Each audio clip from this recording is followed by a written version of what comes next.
জয় কৃষ্ণকালী মায়ের জয়, জয় সোনা মায়ের জয়, জয় মঙ্গলা মায়ের জয়, জয় শিবশ্যামা মায়ের জয়।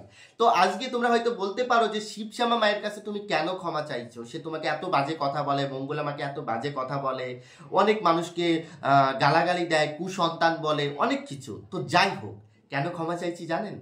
কারণ আমি ওনার কাছে ক্ষমা চাইছি না, আমি শিবশ্যামা মায়ের কাছে ক্ষমা চাইছি। উনিও তো একটা মা, উনিও একটা সন্তানকে জন্ম দিয়েছে। উনি ওনার সন্তানের মাথায় হাত দিয়ে এই কথা বলতে পারবে যে উনি আমাকে কিছুই বলেনি, আমি শুধু ওনার সম্পর্কে বলে গেছি? ওনার সাথে আমার কোনো দ্বন্দ্ব ছিল না, আগেও ছিল না, এখনও নেই। কিন্তু একটা মানুষকে নিয়ে অকারণে কেউ কখনো বাজে কথা বলতে পারে না। আমি যখন, ঠিক আছে, আমি যখন ওনাকে খারাপ কথা বলেছি, মানে আমি ওনার ভিডিওতে বলেছি যে ভণ্ডামিটা করেছিলাম, ধুপির ধুমাও নাকি ভগবান খায়, সেটা ঠিক আছে, উনি জানেন ভগবান খায়, খেতে পারে, এটা আমার জানা নেই। কিন্তু উনি আমাকে বলছেন, আমি যখন ধুপির ধুমা ভিডিও করেছিলাম, ধূপটা সামনে নিয়ে নাটক যেমন আমি করেছিলাম, আমি তো ওনাকে দেখাতে চেয়েছিলাম যে শিবশ্যামা মা এইগুলো কিন্তু ভণ্ডামি ছাড়া কিছুই নয়, ঠিক আছে? তার কমেন্টে উনি যেই কথাগুলো বলেছিল, সেই কথার ভিত্তিতে কিন্তু আমি ওনাকে নিয়ে এইসব ডাইনি ফাইনি বলেছিলাম। আমি কিন্তু বলতাম না। কি কারণে বলেছি? কারণ একটাই, আমি যখন ধুপির ধুমা নিয়ে ভিডিও করলাম, উনি কিন্তু, যেহেতু উনি বলছে যে আমি কিন্তু রঘুকে কিছু বলিনি, আমি যখন ধুপির ধুমা নিয়ে ভিডিওটা করলাম তখন উনি কিছু কমেন্ট করেছে, উনি কিন্তু নিজের মুখেই শেয়ার করেছে যে আমি কমেন্ট করতাম, কমেন্টগুলো ডিলিট করে দিয়েছে। সেই কমেন্টগুলো আমার মুখে চড় মারবে, এটা করবে, ওটা করবে, অনেক কিছু। আমার কথা অনুযায়ী যখন আমি ধুপির ধুমা নিয়ে ভিডিও করলাম, তোমার যদি মনে হয় যে আমি ভুল করেছি, তুমি আমাকে কিন্তু ভালো করে একটা ভিডিও করে তুমি বলতে পারতে যে রঘু এখানে তুই ভুল করেছিস, তুই কি প্রমাণ দিতে পারবি? এটা কিন্তু তুমি করোনি। তুমি কি করলে? তুমি আমাকে কমেন্ট করলে, আমার চরিত্রের দিকে আঙুল তুললে, আমার মা বাবা তুলে কথা বললে, অনেক কিছু। তারপরের দিন তুমি সকালবেলা ভিডিও করলে, ঠিক আছে, অন্য একটা ভিডিও, রাতের বেলা যখন তুমি লাইভটা করলে, সেই লাইভে তুমি আমাকে যে কথাটা বলেছিলে, যে তুমি বারবার বলছো না তোমার স্বামীকে আমি বাজে কথা বলেছি, তোমার স্বামীকে আমি বাজে কথা বলেছি, তুমি আমাকে প্রথম বলেছিলে, তারপরের দিন সকালবেলা আমি বলেছি, আর তুমি সেদিন রাতে লাইভে চিৎকার করে গলা ফাটিয়ে বলছিলে এরকম আমাকে এই ধরনের কথা। আমি তোমার স্বামীকে জাস্ট একটা ছোট্ট ওয়ার্ড ব্যবহার করেছি, তার সাথে তুমি আরো 3-4টে ওয়ার্ড কিন্তু জুড়িয়ে দিয়েছিলে। মনে পড়ে আমি কি বলেছিলাম? আমি একটা ওয়ার্ড বলেছিলাম, জাস্ট একটা ওয়ার্ড, কিন্তু তুমি আর তার সাথে 3-4টে জড়িয়ে দিয়েছো। কারণ তুমি নিজেই নিজের স্বামীকে অপমান করলে, আমি কিন্তু অপমান করিনি, বাজে কথা বলিনি। আমি যদি তোমার স্বামীকে বলে থাকি, হাত জোর করে ক্ষমা চাইছি। কিন্তু তুমি কখনো কারোর কাছে নিচে হতে চাও না। একটা কথা মাথায় রেখো, ক্ষমা এমন একটা জিনিস যেটা ভগবান বলেছে ক্ষমা করে দেওয়া পরম ধর্ম। যাদের মন অনেক উদার হয় বা যাদের মনে অনেক মায়া দয়া থাকে, তারাই ক্ষমা করে দিতে পারে। আর ক্ষমা চাই যারা, তারাও অনেক মনের উদার, কারণ তাদের মনে হয় যে মানুষের কাছে ক্ষমা চাইলে সে কখনো ছোট হয়ে যাবে না। একটা কথা কি বলতো, আমি শিবশ্যামা মা তোমাকে একটাই কথা বলতে চাই, তুমি দিনের পর দিন কিন্তু আমার পিছনে যেভাবে লেগেছো, আমি কিন্তু তোমার পিছনে সেইভাবে কখনো লাগিনি। তোমাকে বাজে কথা বলার কোনো রাইট আমার নেই। তোমরা সকলেই বলো যে মঙ্গলা মায়েরকে কেন আমি কথা বলি না, বা মঙ্গলা মায়ের এগেনস্টে আমি কেন কথা বলি না। কেন বলি না আজকে তোমাদের এই ভিডিওতে বলবো। তোমরা সকলেই বলো না মঙ্গলা মা আমাকে টাকা দিয়েছে, আমি মঙ্গলা মায়ের দালাল। তো তোমরা যদি সেটা বলে, যদি তোমাদের যদি মনে হয় সেটা, তাহলেই সেটা, হ্যাঁ টাকা নিয়েছি মঙ্গলা মায়ের থেকে। তোমাদের যদি বলে যদি তোমরা শান্তি পাও, তাহলে তোমরা শান্তি পাও, এটা আমার কোনো যায় আসে না। কারণ আমি তো যে কাজগুলো করিনি সেগুলো তো আমার গায়ে বাঁধার কোনো কারণ নেই। কারণ তোমরা বলে যদি একটু মনে তৃপ্তি পাও, একটু যদি ভালো থাকো, নিজে যদি একটু বড় হতে পারো, তাহলে বড় হও। কি বলতো, মানুষকে নিয়ে যখন বলতে বলতে দেখছে যে কোনো কিছু কাজ হচ্ছে না, তখন মানে তার সম্পর্কে চরিত্রের দিকে দাগ তুলতে পারে। আমি অন ক্যামেরায় একটা কথা বলছি, আজ পর্যন্ত কোনো মানুষ যদি আমার দিকে আঙুল তুলে দেখাতে পারে যে রঘু এই কাজটা করেছে, তাহলে আমি এই ইউটিউব ছেড়ে চলে যাব। আমার নামে কোনো রকম রেকর্ড নেই। কিন্তু এতটুকু বলতে পারি, আমি একটু বুঝি কম। আমার কথাবার্তা, ধরো আমি যদি কিছু বোঝাতে চাই, অনেক সময় কি বলতো কথাবার্তার মধ্যে না আমার অনেক কথাবার্তায় না ঠিক হয় না। মানে যদি আমি কাউকে, ধরো আমি এই যে শিবশ্যামা মাকে নিয়ে ভিডিও করেছি, তো শিবশ্যামা মাকে নিয়ে ভিডিও করেছি জাস্ট ওনাকে নিয়ে, আর তার এফেক্টে আমি কিন্তু কাউকে চিনিও না, জানিও না, বা তাদের ভিডিও জানি না যে কে কার বিরুদ্ধে ভিডিও করছে, কি করছে জানি না, কিন্তু আমি জাস্ট মঙ্গলা মায়ের বিরুদ্ধে কথা বলছি শিবশ্যামাকে নিয়ে। কিন্তু এর মধ্যে যদি অন্য কেউ ঢুকে যায় সেটা তো আমার কিছু করার নেই, কারণ আমি তাদেরকে চিনিও না বা তাদের ভিডিওগুলো দেখেও নি। একটা সময় পরিচয় ছিল, সেই সময় তাদের সাথে কথা হতো, কিন্তু এই 2 বছরে তাদের সাথে আমার কোনো সম্পর্ক নেই, বা তাদের সাথে আমি কোনো রকম যুক্ত নেই, বা তাদের সাথে আমার কোনো কথা হয় না। কিন্তু আমি যেহেতু শিবশ্যামা মাকে বলেছিলাম এই সমস্ত কথা, কেউ যদি নিজের গায়ের দিকে টেনে নেয়, নিজের গায়ের দিকে দেয় যে আমাকে বলেছে, তাহলে তো আমার কিছু করার নেই, কারণ ভিডিও তো জলজান্ত প্রমাণ। কারণ কি বলতো, এই ভিডিওতে যে কথাগুলো বলেছি সেই কথাগুলো যদি মানুষ বারবার দেখে তাহলে বুঝতে পারবে, ঠিক আছে? শিবশ্যামা মা বারবার বলে রঘু বলে ছেলেটা আমাকে বাজে কথা বলে, রঘু বলে ছেলেটা আমাকে বাজে কথা বলে। আমি যদি তোমাকে একটা কথা বলি, তুমি আমাকে নিয়ে 50টা কথা বলো, তুমি আমাকে নিয়ে আরো বেশি কথা বলো। তোমাকে খারাপ বলার উদ্দেশ্য আমার ছিল না শিবশ্যামা মা, কিন্তু তুমি দিনের পর দিন নিজেকে মানুষের সামনে ভালো প্রমাণ করার জন্য দিনের পর দিন এত মানুষের কমেন্ট করে, যে সব কমেন্টগুলো তুমি নিজে দেখছো, তোমার ভিডিওতে যে কমেন্টগুলো করছে সেই কমেন্টগুলো। কালকে লাইভে আমার একটা দিদি ছিল, সেই দিদি আমাকে বলছে যে ভাই তুমি কি কালকে শিবশ্যামা মায়ের লাইভে গেছিলে? আমি বললাম না তো, আমি কালকে আমার বন্ধুর বিয়ে, আজকে বন্ধুর বিয়ে, ঠিক আছে, তো কালকে তো আমি যাইনি। তা আমাকে বলছে তোমার সম্পর্কে বলছে, তুমি নাকি বাজে কমেন্ট করছো। এটা হলো তোমার ধারণা, কারণ তুমি আমাকে ছোট করতে করতে কখনো এটা বোঝো না যে আমি অকারণে ওই ছেলেটাকে ছোট করছি, বা অকারণে আমি তাকে বেশি কথা বলছি। সে আমাকে নিয়ে ভিডিও করেছিল, আমার ভুলগুলো ধরিয়ে দিয়েছে, বা আমি যেটা করেছি সেটা সে বলেছে। সে অন্যায় করে থাকলেও সে কিন্তু প্রমাণ দিয়েছে।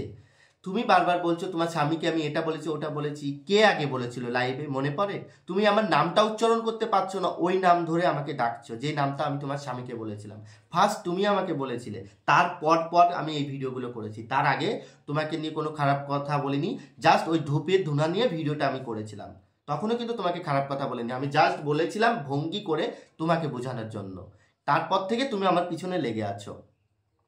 তোমার কোন পাকা ধানে মই দিয়েছি বা তোমার কি ক্ষতি করেছি আমি জানি না, কিন্তু এতটুকু আমি বুঝতে পারছি শিবশ্যামা মা, তুমি নিজেকে নির্দোষ প্রমাণ করার জন্য তুমি যেই ভণ্ডামিগুলো করছো সেটা তুমি করতে পারো। তোমাকে তো আমার কিছু বলার নেই, কারণ মানুষের কমেন্ট দেখলেই বোঝা যায় যে সেই মানুষটাকে কত লোক ভালোবাসে, কত লোক সাপোর্ট করে।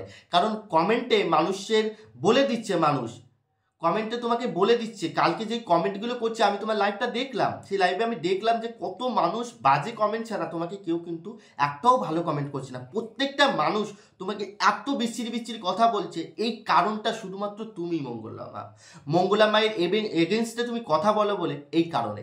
আমি বলছি না যে তুমি মঙ্গলা মায়ের এগেনস্টে ভিডিও করো না, তুমি করো, যেটা ভুল হয় তুমি ধরিয়ে দাও। আর আমি যদি দেখি মঙ্গলা মায়ের ভুল হয়েছে আমিও ধরিয়ে দেবো। এই যে তোমরা বলছো মঙ্গলা মা মাছ খাইয়েছে কৃষ্ণকালী মাকে, মঙ্গলা মা এই যে শরীর খারাপ হলে মেয়েদের কি হয় আমি তো জানি না, শরীর খারাপ হলে সেটা নাকি ভগবানকে ছুটে নেই, এইসব তো আমি জানি না। এইসব নিয়ে আমাকে ভিডিও করতে বলছে যে এইগুলো নিয়ে ভিডিও করবা, এইগুলো বল। দেখো মেয়েদের বিষয় তো আমি ওই বিষয়গুলো তো আমি জানি না, তো আমি যেহেতু জানি না তাহলে সেই কথাগুলো আমি কি করে বলবো বলো? আমি যেহেতু জানি না। আর আমার কথা হচ্ছে আমি কাকে নিয়ে ভিডিও করব কি না করব সেটা আমার ব্যক্তিগত ব্যাপার, কিন্তু এতটুকু বলতে পারি যে আমি তো মঙ্গলা মায়ের সেই ভিডিওগুলো দেখিনি বা আমার চোখে পড়িনি। আর আমার চোখে যদি পড়তো আমি নিশ্চয়ই ভিডিও করতাম। আমি মঙ্গলা মায়ের সাপোর্ট নিয়ে কথা বলছি বলে এই নয় যে মঙ্গলা মাকে আমি পুরো সাপোর্ট করছি বা মঙ্গলা মাকে একদম মঙ্গলা মা যা ইচ্ছে করবে তার কোনো দোষ দেখবো না, এটা নয়। মঙ্গলা মার যদি ভুল হয় আমি তোমাদের সামনে তুলে ধরবো যে মা তুমি এখানে ভুল করেছো। আমি কিন্তু মায়ের এগেনস্টে ফার্স্ট ভিডিওটা কিন্তু আমি মায়ের এগেনস্টে করেছিলাম। যারা জানে 7-8 মাস আগে, তখনও কিন্তু মানুষ এত মঙ্গলা মাকে নিয়ে ভিডিও করতো না। ফার্স্ট ভিডিও আমি করেছিলাম মঙ্গলা মাকে নিয়ে, তখন কই তোমরা তো কেউ বললে না। আর সেই ভিডিওটা আমার প্রাইভেট করা আছে, এটা জলজান্ত প্রমাণ। যদি একবার অনুমতি দাও, বা আমি তো 1-2 জনের কমেন্ট দেখে তো আমি মায়ের বিচার করব না বা মায়ের ওই লকটা খুলে দেবো না। আগে আমাকে কমেন্ট করে জানাও যে তুমি মঙ্গলা মায়ের এগেনস্টে ভিডিও করেছো, সেই ভিডিওটা কোথায়, আমি কমিউনিটি পোস্ট শেয়ার করবো। আমার কাছে পাবলিক করা আছে, কত তারিখে ভিডিও করেছিলাম সেটাও আছে, 6-7 মাস আগে সেই ভিডিওটা আছে। আমি কিন্তু মঙ্গলা মায়ের এগেনস্টে ভিডিও করতাম। কিন্তু সে যদি ভগবান যদি না চায়, ভগবান যদি আমার চোখটা খুলে দেয়, তাহলে আমি কি করব বলো?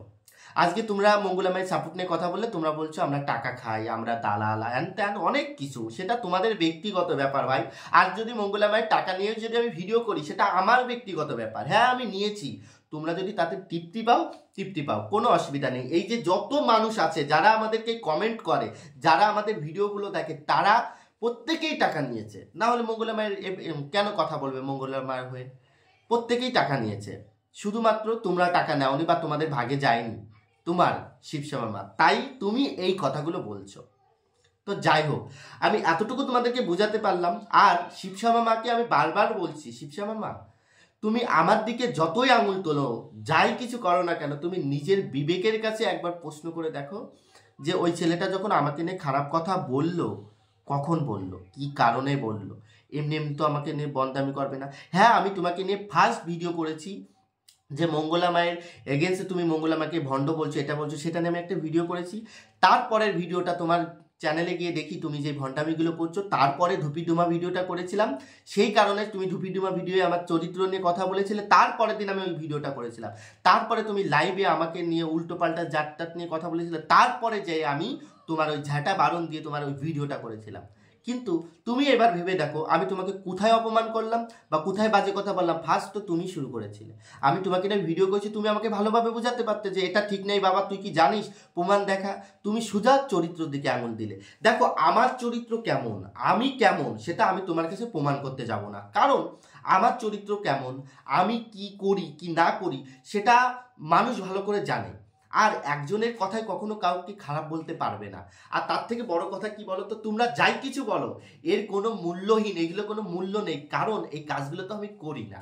কারণ এই যে তোমরা যত এই যে আমাকে বলছো যে দুটো মেয়ের জীবন নষ্ট করেছে, তারপরে বলছো বৌদিবাজ, অনেক কিছু, আর এইগুলো যদি তোমরা বলে থাকো তাহলে তো এটা তো পুরো কেউ বিশ্বাসই করবে না। আর আমাদের এখানে মানুষগুলো তোমাদের ভিডিওগুলো দেখেছে, সেই মানুষগুলো বলছে যে ওদেরকে সামনে নিয়ে আয় না, চটিয়ে লাল করে দেবো, মানে এমন মারবে তা তোমাদের ঠিকানা খুঁজে পাবে না। ঠিক আছে, কারণ কেন বলছি এই কথাটা, কারণ আমার গ্রামের মানুষগুলো জানে যে আমি কোনটা ঠিক বলছি কি না বলছি। কারণ আমরা যখন একটা গ্রামে বাস করি, আমাদের সাইডের লোকগুলো এতটাই ভালো, তারা কিন্তু ভুলগুলো দেখলে পরে কিন্তু আমাকে আঙুল দিয়ে দেখাবে বা আমার বাবা মার কাছে এসে বলবে যে রঘু তুই এখানে ভুল করছিস। যেই ভিডিওগুলো করতাম ফেসবুকে, সেই ভিডিওগুলো 2 বছর আগের ভিডিও এখন টেনে এনে দেখাচ্ছে, দেখ তুই কি করেছিলি। আর ঠিক আছে, সেটা তার ব্যক্তিগত ব্যাপার যে আমি 2 বছর আগে কি ভিডিও করেছিলাম সেগুলো টেনে এনে দেখাচ্ছে, ঠিক আছে। কিন্তু যখন আমার চরিত্রের দিকে আঙুল তুললো, তখন একবার ভাবা উচিত ছিল যে যেটা করেছি, আমি তো ফেসবুকে ভিডিও করেছি, আমি তো স্বীকার করছি আমি কি কারণে ভিডিও করতাম, সেটাও স্বীকার করেছি। আমি না সত্য কথা বলতে কখনো ভয় পাই না, সত্য কথা বলি। আর আমাকে নিয়ে অনেক বাজে কথা বলা হয়েছে, সেইগুলোর উত্তর কেন আমি দিইনি জানো? কেন আমি আমার সম্পর্কিত এত বাজে কথা বলার পরেও আমি ক্ষমা চেয়েছি? কারণ আমি তো ভগবান প্রেমিক, ভগবানকে ভালোবাসি। এই কারণেই আমি ওই কথাগুলো না মুখে আর আনতে চাইছি না। কারণ বারবার করে একই কথা তুললে না নিজের কাছে নিজের ছোট মনে হয়। কারণ যারা এই কথাগুলো বলেছে তাদের যদি এতটাই যদি ধারণা, তারা যদি এতটাই যদি বুঝে থাকে, তাহলে তারা এতদিন কোথায় ছিল? এতদিন তো আমাকে নিয়ে ভিডিও করিনি। আজকে আমার 50,000 সাবস্ক্রাইব কমপ্লিট হয়েছে, সবাই আমার ভিডিওগুলো দেখছে, এখন এসে আমার বিচারটা করছে কেন? তারা আগে থেকে দেখুক যে আমি কখন কাকে নিয়ে খারাপ কথা বলেছি। আজকে 3 বছর ধরে ভিডিও করছি, কোনো ভিডিওতে কোনো খারাপ কিছু আছে কি না দেখুক। শুধুমাত্র ফেসবুকে ভিডিও দেখে একটা মানুষের চরিত্র নিয়ে কথা বলা যায় না, তার পোশাক আশাক নিয়ে তাকে কথা বলা যায় না। আমি যদি ছোট প্যান্ট পরে ভিডিও করেও থাকি, আমি তো কারো কোনো ক্ষতি করিনি, বা আমি আমার ঘরে বসে করছি, আমার নেট আমার টাকা দিয়ে খরচ করে করছি। এটা কারোর সাথে কোনো খারাপ সম্পর্কে জড়াচ্ছি না, কারোর সাথে কোনো বদমাইশি করছি না, কোনো মেয়েকে নিয়ে ফুর্তি করে ছেড়ে দিচ্ছি না, কোনো মেয়ের সাথে কোনো খারাপ লিঙ্ক নেই আমার কথা হচ্ছে যে আমি যদি কখনো কোনো অন্যায় করি সেটা তোমরা সকলেই জানতে পারবে। কারণ বললাম না, ছোট্ট কোনো দিন চাপা থাকে না, একদিন সবার সামনে প্রকাশ হয়। যাই হোক, এতটুকু তোমাদেরকে বোঝাতে পারলাম আজকে, এতটুকুই। আর আমার বন্ধুর আজকে বিয়ে, আমি একটু ব্যস্ত, যে কারণে ভিডিওটা আর বেশি বড় করতে পারলাম না। তো নমস্কার বন্ধুরা, সবাই ভালো থাকো, সুস্থ থাকো। কালকে একটা নতুন ভিডিওর সাথে আসবো। আর বন্ধুর ভিডিও যদি তোমরা দেখতে চাও, বিয়ের ভিডিও তোমাদের সাথে আমি শেয়ার করবো। তো সবাই ভালো থাকো, সুস্থ থাকো।